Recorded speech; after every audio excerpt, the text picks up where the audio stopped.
दोस्तों स्वागत है आप सबका आपके YouTube channel ex serviceman guide में।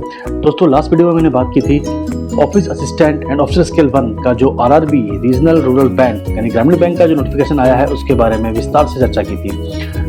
और फिर मैंने कुछ उसमें आपको हिंट दिया था कि इस बार के एग्जामिनेशंस में कुछ चेंजेस देखने को मिल रहे हैं। उसके बारे में मैंने एक वीडियो बनाया है ऑलरेडी। दूसरा वीडियो जिसके बारे में आपके सामने मैं एक डाटा लेके आऊँगा, एक इन्फॉर्मेशन आपको मैं शेयर करना चाहता हूँ, that is regarding the definition of ex serviceman. वो तो सेम रखा है बट इन्होंने डेफिनेशन ऑफ एक्स सर्विसमैन में इस बार ड्रास्टिकली चेंज कर दिया है। दोस्तों इसके बारे में कोई बात नहीं कर रहा है अभी। मुझे लगा कि मेरे पास बहुत क्वेरी आ रही थी, काफ़ी साथियों ने पूछा था कि सर डीएसएम की कैटेगरी के बारे में हम कैसे आगे बढ़ें।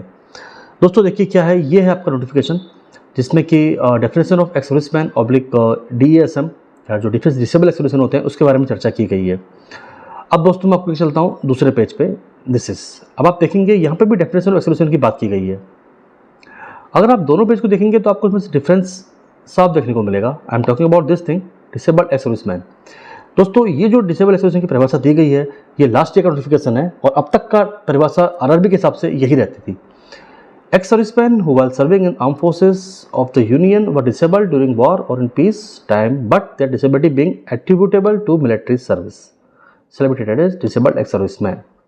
तो यहाँ पे एट्रीब्यूटेड और एग्रीब्यूटेड दो टर्म्स होते हैं दोस्तों। इसके बारे में तो आपको बताना चाहूँगा कि तो दोस्तों इस पर क्या होता था कि अब तक का जो डिसेबल सर्विसमैन होते थे इस पर क्लियरली मेंशन किया हुआ था कि while serving in the armed forces of the union were disabled during war or in peace time but their disability being attributed to military service।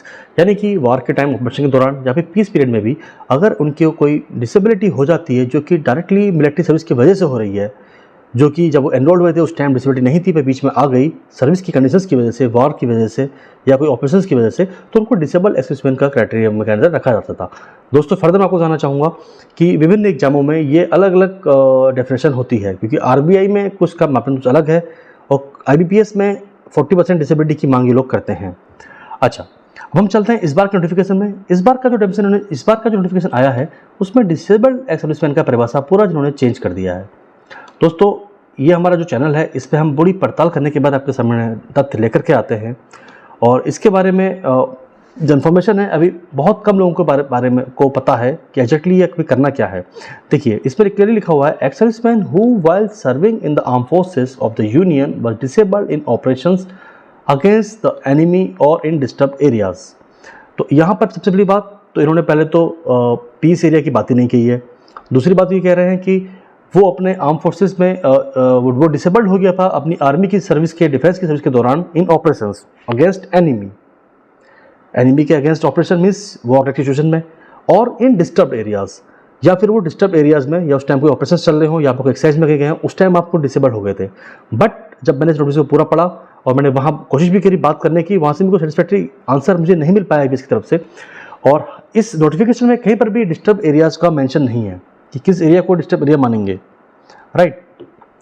सो थोड़ी सी एम्बिग्यूटी है बट इसमें आप अपने विवेक के अनुसार या बात करने के बाद आप यहाँ से अपना जो कैटेगरी है उस हिसाब से आप फिलअप करिएगा। और पर्सनली अगर आपको, क्योंकि अलग अलग कैटेगरी रहती है इसमें, अलग अलग एट्रीब्यूट का एक इशू रहता है, एक एग्रीब्यूट का इशू रहता है, एक 40% डिसेबिलिटी का इशू रहता है, एक लेस देन 40% डिसेबिलिटी का इशू रहता है।